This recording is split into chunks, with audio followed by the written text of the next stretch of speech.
টঙ্গীর তুরাগ তীরে অবস্থিত বিশ্ব ইজতেমা ময়দান যুগ যুগ ধরে চলে আসা বিশ্ব মুসলিমের ভ্রাতৃত্ব, সৌহার্দ্য এবং সরল জীবনের অপূর্ব এক নিদর্শন।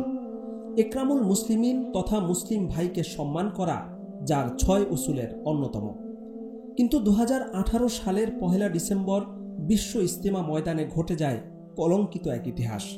মাওলানা সাদ অনুসারীরা যেভাবে গেট ভেঙে ময়দানে ঢুকে সন্ত্রাসী কার্যক্রম চালিয়েছে, সেটা দাওয়াত ও তাবলিগের গৌরবময় ইতিহাসে কলঙ্কিত এক ট্র্যাজেডিতে পরিণত হয়েছে।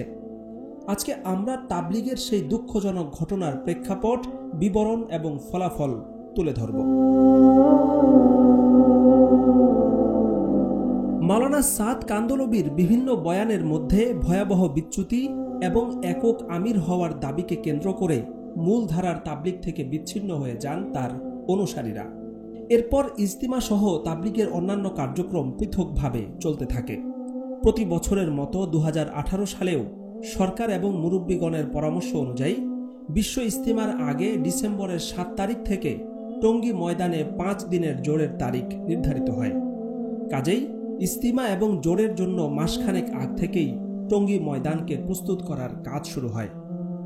এর মধ্যেই দিল্লির মাওলানা সাদের পক্ষ থেকে উমুরে বাংলাদেশ নামে কিছু নির্দেশনা জারি করা হয় এবং সে অনুযায়ী তার অনুসারীরা 2018 সালের 1 ডিসেম্বর জোড়ের কথা বলে টঙ্গী ময়দানের চতুর্দিকে সমবেত হয়, যাদের অধিকাংশের কাছেই 5 দিনের জোড়ে অংশ নেয়ার মতো কোনো বিছানা বা ছামানাপত্র কিছুই ছিল না।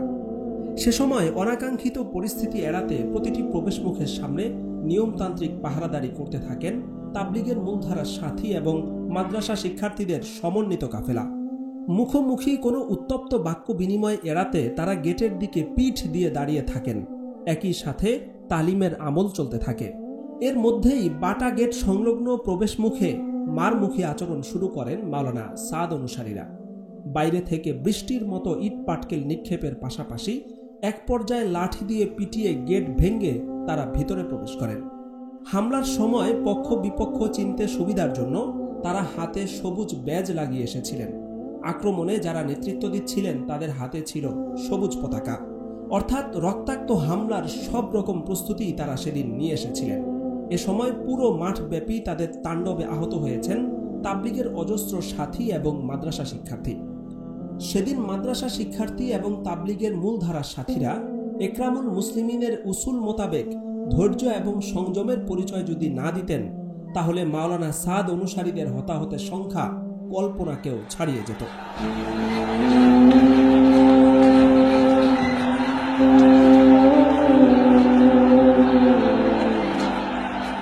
ভয়াল সেই তাণ্ডবের পর গণমাধ্যমে সাদপন্থীরা দাবি করেন তারা কোনো হামলা চালাননি এবং কাউকে পিটিয়ে রক্তাক্ত করেননি। সমস্ত মিডিয়াতে তার প্রমাণ যে লাঠি তো সব ভিতরে ছিল এবং ইট পাটকেল সব ভিতরেই ছিল। সারা রাস্তাতে তো সাথীরা নিরবিচ্ছিন্নভাবে তালিম করতেছিল বসে বসে। কিন্তু তথ্য প্রযুক্তির এই যুগে সত্য আড়াল করা কতটা কঠিন, সেটার কিছু নমুনা আমরা এখন প্রদর্শন করছি। বাটা গেটের বহিরাংশের এই ভিডিওতে দেখা যাচ্ছে মাওলানা সাদ অনুসারীরা বৃষ্টির মতো ভিতরে ইট পাটকেল নিক্ষেপ করছেন, এমনকি আস্ত ইট এনে ভেঙ্গে টুকরো করে তারপরে ভিতরে নিক্ষেপ করছেন। এই দৃশ্যে দেখা যাচ্ছে গেট ভেঙে ভিতরে প্রবেশের সময় সামনে থাকা তাবলিগের সাথীদেরকে লাঠি দিয়ে নির্মমভাবে পেটাচ্ছেন সাদপন্থীরা। ভাইরাল অপর একটি ছবিতে দেখা যাচ্ছে সাদপন্থীরা কিভাবে লাঠি দিয়ে পিটিয়ে সাথীদেরকে মাটিতে ফেলে দিয়েছেন। তাদের নির্দয় আক্রমণ থেকে জীবন বাঁচাতে তাবলিগের মূলধারার সাথীরা সাঁতার কেটে তুরাগ নদী পার হওয়ার চেষ্টা করছেন।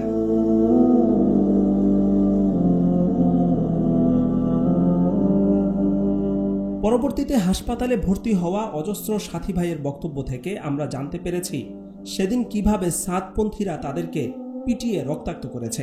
এতভাবে আমাকে মারছে, প্রথমভাবে পিটাইছে আমাকে, আমার পা হাত পা কোমর। আমি এখন বসে আমি চেয়ারে বসে নামাজ পড়তে হয়।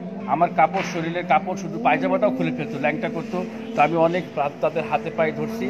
বিশেষ করে আলেমদেরকে ওলামায়ে সু আখ্যা দিয়ে তাদেরকে হত্যা করার প্রতিও পরস্পরকে উদ্বুদ্ধ করেছে এতাআতি সন্ত্রাসীরা। আমি যখন পড়ে গেলাম, ওপর জোপরি বাড়ি চলতেছে আমার পিঠে। কেউ বলতেছে আর মারিস না, মরে যাবে। ওরা বলতেছে মরে যাক, ওলামায়ে সু মারলে সওয়াব হবে।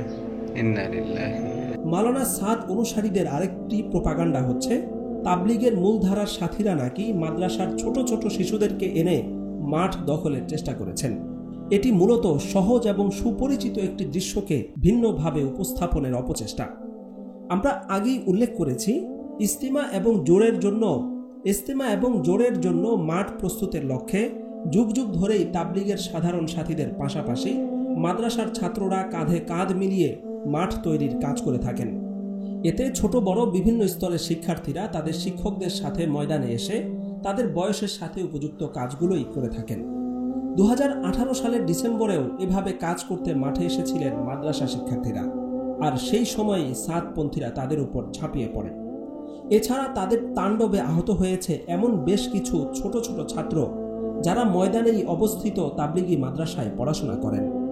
এছাড়া তাবলিগের মহামূল্যবান বিভিন্ন আসবাবপত্র ভাঙচুরের পাশাপাশি ময়দানে আসা সাথীদের অজস্র অগণিত মোটরসাইকেল পুড়িয়ে দেওয়া হয়। সময়ের পালা বদলে অর্ধযুগ পেরিয়ে গেছে, কিন্তু 2018 সালের 1 ডিসেম্বর টঙ্গী ময়দানে সাদপন্থীরা যে তাণ্ডব চালিয়েছে, বর্বরচিত সেই হামলা দাওয়াত ও তাবলিগের গৌরবময় ইতিহাসে কলঙ্কিত এবং অমীমাংসিত এক অধ্যায় হিসেবে পরিগণিত হয়ে আসছে।